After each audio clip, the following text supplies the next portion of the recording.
کہ رب میں ہوں، خالق میں ہوں، مجھے مانتے ہوئے امیدیں ان سے کرتے ہو، جاؤ اب اپنے کام ان سے کرا لو، اور کام بنتے نہیں ہیں، در در کی ٹھوکریں کھاتا ہے۔ اور ایک انسان ایمان کو مضبوط کر کے ساری چیزوں سے امید کاٹ کر ایک اللہ کی ذات سے امید، تو اللہ اس کے کاموں کو بنانے میں کسی غیر کے حوالے نہیں کرتے، اللہ اپنی قدرت سے کام بناتے ہیں۔ تو یہ نوجوان اس نے دیکھا کہ ایک بلا ہے لوگوں کو روکے ہوئے، اس نے کہا آج ہے دیکھنے کا حق اور باطل کو۔ اس نے کچھ منتر پڑھے، پھونک ماری، کچھ بھی نہیں ہوا، اور اس نے اللہ کا نام لے کر ایک کنکری پر پھونک ماری، اس کنکری کو جب بلا کی طرف مارا، وہ بلا مر گئی یا بھاگ گئی، اور لوگوں کا راستہ جو ہے بن گیا۔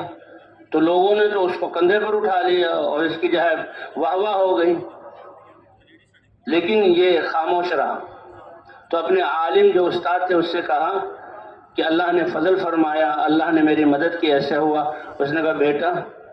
اللہ نے تمہیں بہت بڑا یقین عطا فرما دیا، اور یہ دیکھو کہ جب اللہ پر یقین کرتا ہے پھر اللہ اس پر اس کے بقدر آزمائشیں لاتے ہیں۔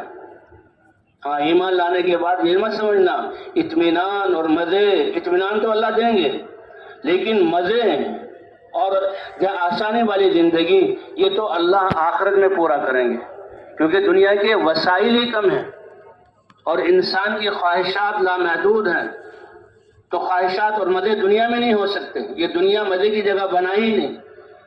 اسی لیے حضور صلی اللہ علیہ وسلم نے فرمایا اپنے صحابی سے ایاک والتنعم، اپنی زندگی کو مزیدار بنانے کے لیے اللہ کی دی ہوئی زندگی اور اسباب کو تم خرچ کرو، اس سے بچو۔ فإن عباد اللہ لیسوا بمتنعمین، جو اللہ کی بندگی کر کے اللہ کے بندے بن کر اس عزت میں رہنا چاہتے ہیں تو وہ اپنی زندگی کو خوشگوار بنانے کے لیے اس صلاحیت کو استعمال نہیں کرتے، وہ تو اپنی ساری صلاحیتیں اللہ کی رضا کو حاصل کرنے میں، ایمان اور اعمال کے بنانے میں جہاں خرچ کرتے ہیں۔ فرمایا یہ آزمائش آئی تم پر، تو اس نے کہا بیٹا تم آج مجھ سے بھی بڑھ گئے ہو اور تم پر آزمائش آئے گی۔ تو مشہوری ہو گئی، بادشاہ کا ایک وزیر تھا جو نابینا ہو گیا اور وہ جو ہے مجلس سے اب آتا ہی نہیں تھا، اس کو بھی پتہ لگا، تو وہ آیا اس نوجوان کے پاس کہ تم تو جادو میں اتنے ماہر ہو گئے کہ تم نے تو بڑی بلا کو بھی ہلاک کر دیا۔ اس نے کہا دیکھو بات یہ ہے کہ جادو کچھ نہیں، یہ سب جو ہے دھوکہ ہے، یہ تو اللہ کی ذات پر ایمان، اگر تم اللہ کی ذات پر ایمان لے آؤ میں تمہارے لیے دعا کر دوں گا اور اللہ تمہیں ٹھیک کر دیں گے۔ تو وہ بھی ایمان لے آیا، اس نے دعا کی، اللہ نے اس کو آنکھوں کو ٹھیک کر دیا۔ تو بہرحال قصہ تو یہ لمبا ہے۔ بادشاہ کو پتہ لگا، بادشاہ نے اس بچے کو بلایا، اس نے کہا دیکھو کرنے والی ذات اللہ کی ہے۔ اس نے کہا میرے علاوہ تم کسی اور رب کی طرف بلاتے؟ اس نے کہا ہاں۔ تو جیسے اللہ فرماتے ہیں آزمائش آتی ہیں، تو اس جو ہے اللہ والے نے بھی، عالم نے بھی کہا تھا بیٹا جب تمہارا اللہ نے تمہیں یہ ایمان عطا کیا ہے اتنا زیادہ تو آزمائش آئے گی۔ اور دیکھو میں بوڑھا ہو گیا ہوں، آزمائش میں تو پٹائییں اور جان تک چلی جاتی ہے، میرے جسم میں جو ہے وہ سکت نہیں رہی، تو میرا نہ بتانا۔ لیکن یہ نوجوان بچہ تھا، بادشاہ نے اس کو پکڑا کہ تم نے میرے علاوہ اور جادوگر کی باتوں کے علاوہ یہ دوسری باتیں کہاں سے؟ کہ فلاں جو ہے عالم تھے ان سے، انہوں نے عالم کو بلایا اور ان کو شہید کروا دیا۔ اب وہ شہادت پا کے وہ تو اللہ کی طرف پہنچ گئے۔ اب اس بیٹے پر، اس لڑکے پر آزمائشیں آئیں۔ بادشاہ نے بہت کہا کہ تم جو ہے اس کو چھوڑ سکتے، میں ہی نہیں چھوڑ سکتا۔ تو بادشاہ نے کہا فوجی بلائے اور کہا کہ اس کو جو ہے پہاڑ کی چوٹی پر لے جاؤں اور رسیوں میں باندھ کر پہاڑ کی چوٹی سے نیچے گرا دو تاکہ اس کے ریزے ریزے ہو جائیں، اور ایسی عبرتناک سزا کہ کوئی اس کا کلمہ پڑھنے والا نہ ہو۔ تھوڑی دیر بعد دیکھا کہ وہ نوجوان بادشاہ کے سامنے کھڑا ہے۔ کہا میرے فوجی کہاں ہیں؟ کہ اللہ نے ان سے کفایت کر دی۔ اور ہوا کیا تھا کہ جب فوجی لے اس کو چوٹی پر لے کر چلے، یہ اللہ کی ذات پر یقین، اور اللہ فرماتے ہیں جو مجھ سے جیسا یقین رکھتا ہے میں اس کے ساتھ ویسا معاملہ کرتا ہوں۔ اس لیے حضرات یہ فرماتے ہیں کہ سب سے بڑا سرمایہ ایمان والے کا اللہ کی ذات پر یقین ہے، اور سب سے بڑا استحضار